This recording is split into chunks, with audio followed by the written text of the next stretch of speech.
Bismillahirrahmanirrahim. Assalamualaikum warahmatullahi wabarakatuh. Saudara-saudara mahasiswa program studi politik Islam pada mata kuliah pengantar ilmu hukum pertemuan yang kelima ini, saya ingin menyampaikan materi yang sesuai RPS, yaitu penggolongan hukum atau pembidangan hukum.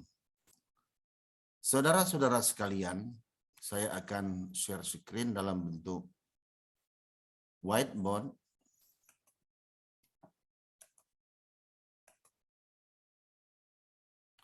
Nah, kita memahami hukum itu apa? Sebagai salah satu definisi hukum dikatakan, hukum berisikan peraturan. Hukum berisikan peraturan. Jadi di sini kalau ditanya apa itu hukum, kita kemudian mengatakan hukum berisi peraturan-peraturan. Ya. Jadi hukum itu apa? Dia berisi peraturan-peraturan ya, yang dibuat agar dipatuhi oleh seluruh masyarakat tanpa terkecuali. Keberadaan hukum kemudian diyakini dapat menjamin ketertiban serta keamanan di lingkungan masyarakat hukum yang bersifat mengikat dan wajib dipatuhi. Sanksi akan diberikan kepada masyarakat yang tidak mematuhi atau menjalankan peraturan tersebut. Inilah kemudian yang disebut sebagai hukum. Jadi dia merupakan norma yang mengikat bagi individu-individu dalam masyarakat yang jika dilanggar atau tidak dipatuhi, maka akan mendapatkan sanksi. Baik aturan maupun sanksinya itu biasanya dalam tradisi civil law itu dituliskan. Dalam tradisi civil law, hukum itu dikodifikasi. Nah, lantas apa macam-macam dari hukum dari segi pembidangannya atau penggolongannya? Bisa kita lihat misalnya bahwa hukum itu kemudian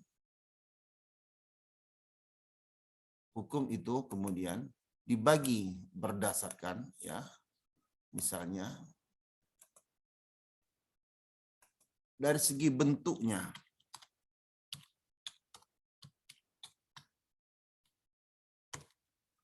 Dari segi bentuknya secara umum kemudian hukum itu dibagi kepada apa yang disebut sebagai hukum objektif,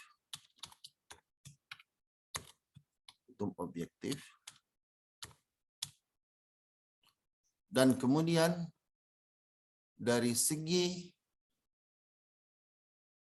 pemberlakuannya, hukum itu disebut sebagai hukum subjektif. Hukum subjektif.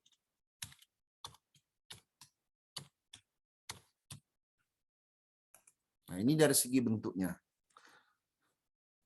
Saudara-saudara sekalian, lantas apa yang dimaksud sebagai hukum objektif? Ya, objektif itu artinya adalah hukum yang menjadikan hukum itu sebagai satu aturan, ya, satu aturan yang mengikat bagi seluruh anggota-anggota masyarakatnya. Ini diartikan hukum itu sebagai sesuatu yang objektif. Sesuatu yang objektif, kemudian dalam istilah hukum, dia berlaku untuk seluruh lapisan masyarakat, bahkan bagi penguasa atau pemerintah setempat. Setiap orang kemudian berlaku asas bahwa keadilan bagi semua orang. Justice for all. Justice for all. Atau equality before the law. Equality before the law. Equality before the law, ya, atau disebut tadi justice for all. Jadi asas hukum dalam bentuk objektif ini, dia berlaku asas yang disebut sebagai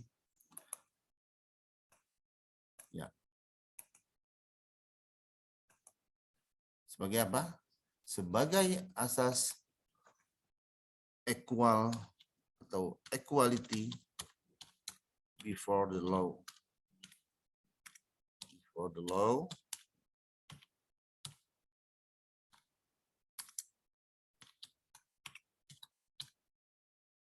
Atau disebut juga justice for all. Keadilan untuk semuanya. Ya. Ini yang disebut hukum objektif. Dan pada bagian yang lain, hukum objektif ini kemudian mempunyai sifat yang disebut sebagai imperatif. Sebagai imperatif. Imperatif artinya dia memiliki daya untuk memaksa setiap orang. Imperatif.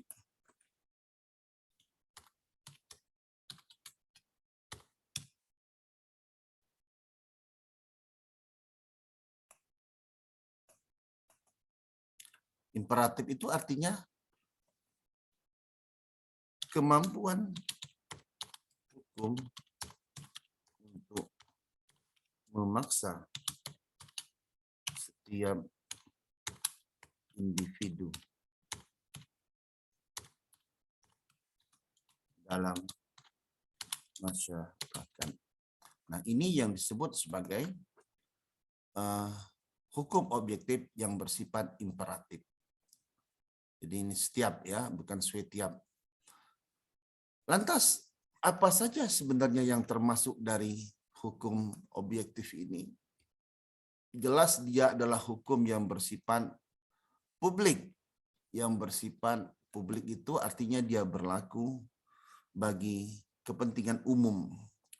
Di sini negara berperan untuk menjadi regulator, pengatur, dan sekaligus sebagai pelaksana dari hukum yang bersifat objektif ini.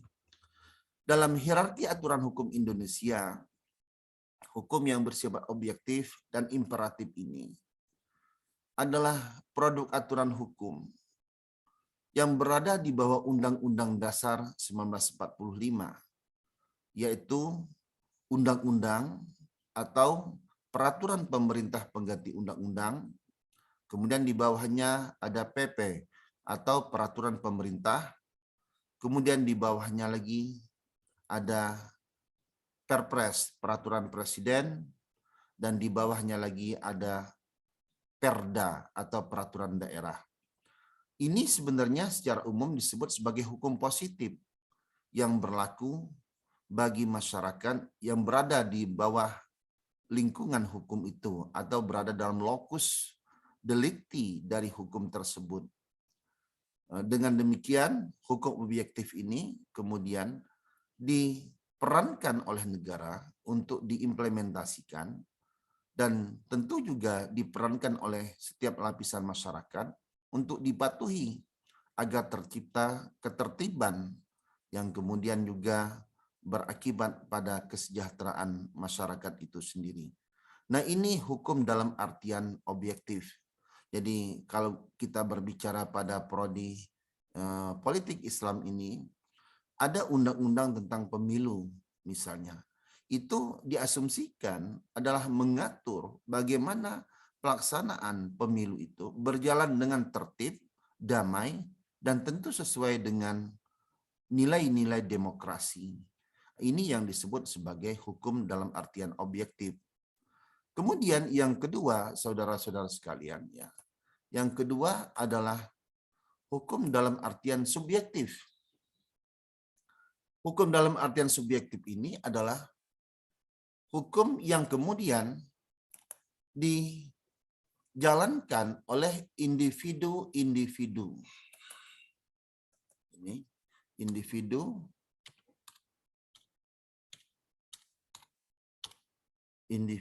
dalam masyarakat.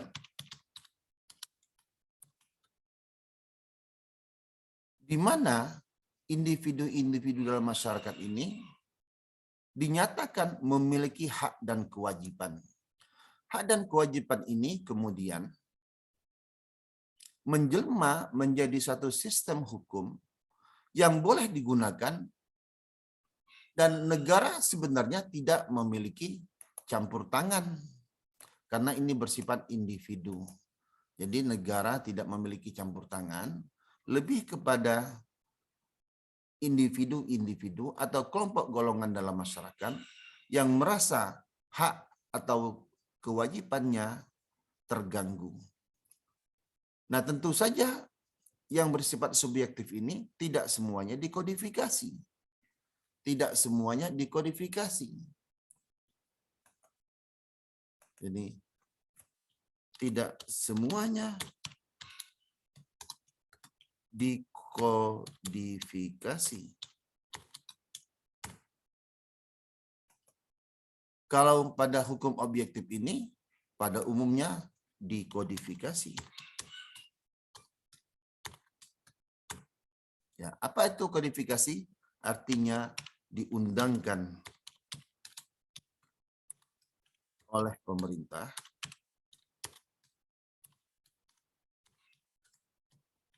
dalam lembaran negara. Itu kodifikasi kalau Anda tidak tahu kodifikasi ya. Nah, tapi kalau dia yang bersifat ini tadi bersifat subjektif, dia tidak semuanya dikodifikasi. Sehingga pemaknaan hukum subjektif ini sebenarnya lebih kepada masalah-masalah perdata. Ini masalah-masalah perdata. Ini hukum keperdataan, katakanlah begitu, hukum keperdataan, hukum keperdataan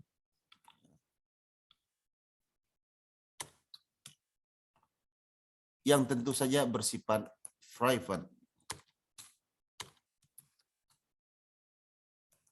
Apa di antaranya? Ya tentu saja misalnya ada kitab undang-undang perdata, KUH, kitab undang-undang hukum perdata.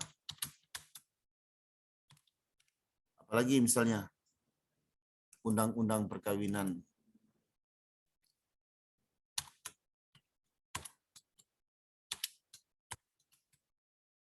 Ya, tentu di dalamnya termasuk adalah kewarisan dan lain-lain. Ini yang kemudian dimaknai hukum dalam artian subjektif. Lantas, saudara-saudara sekalian, ya, hukum yang dimaknai sebagai bagian dari hukum subjektif, negara dalam keadaan pasif. Negara dalam keadaan pasif, jadi di sini kalau subjektif ini lebih kepada individu-individu yang kemudian dipahami negara dalam keadaan pasif. Jadi negara pasif. Ya, pengertian pasif ini negara tidak berperan untuk mengimplementasikannya, tetapi kembali kepada individu-individu di dalam masyarakat itu.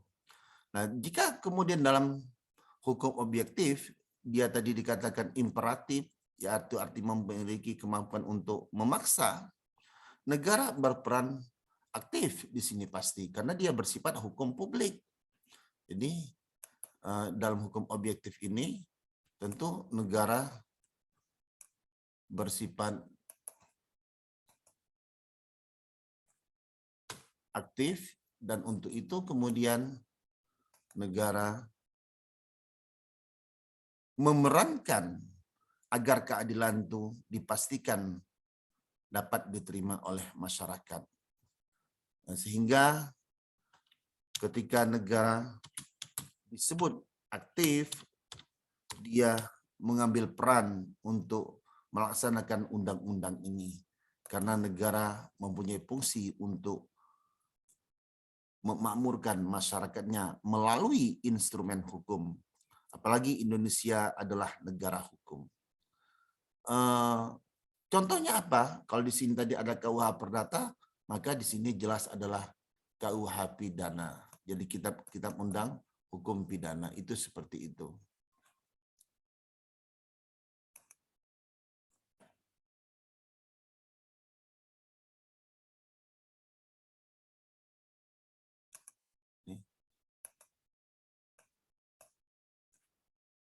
Kitab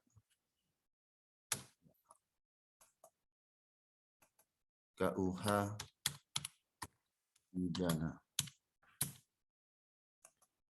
Jika hukum objektif itu bersifat imperatif, ya bersifat imperatif ini, maka hukum subjektif ini dia bersifat fakultatif namanya. Jadi, sifatnya fakultatif. Ya.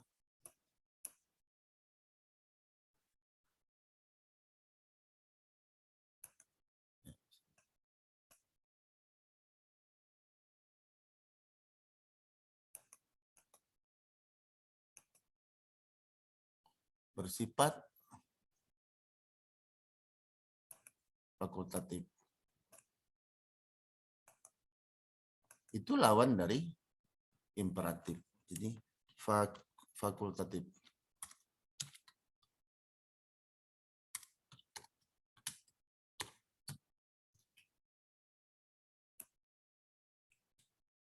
Ya.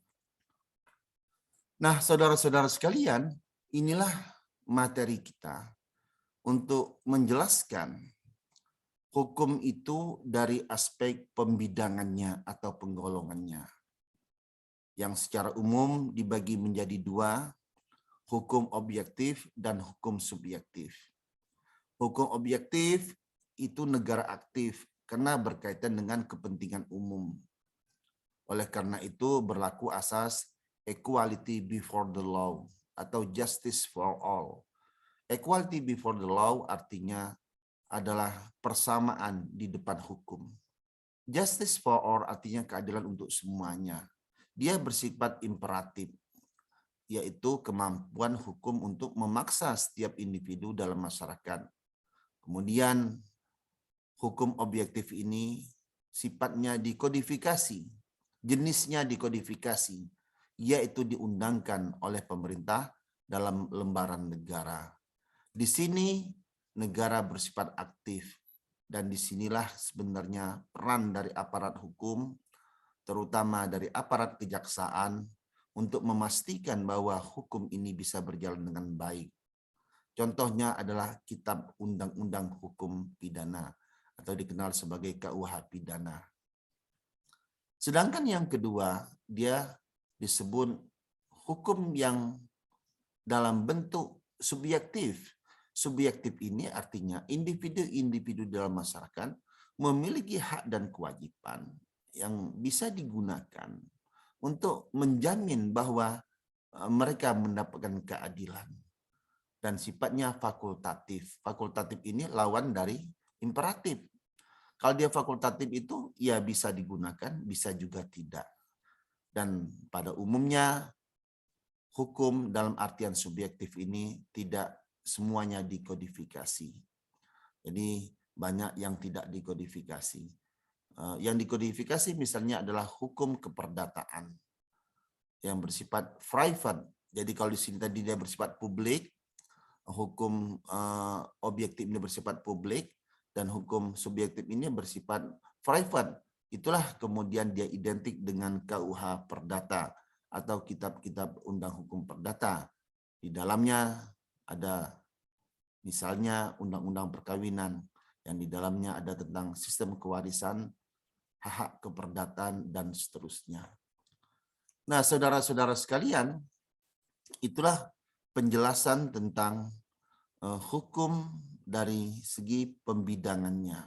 Jadi secara umum dibagi menjadi dua itu, Walaupun nanti akan berkembang terus pembagian-pembagian hukum itu, tetapi ada yang bersifat publik, itulah disebut sebagai hukum subjektif, dan ada bersifat private, itulah disebut sebagai hukum objektif. Demikianlah perkuliahan singkat kita ini sebagai ganti dari pertemuan kita yang kemarin saya mendapatkan tugas keluar kota, maka saya masukkan di dalam YouTube untuk dapat dipelajari sebagai pengganti perkuliahan pada pertemuan kelima dan keenam ini. Nanti kita akan bertemu dalam penjelasan selanjutnya. Demikian, Assalamualaikum warahmatullahi wabarakatuh.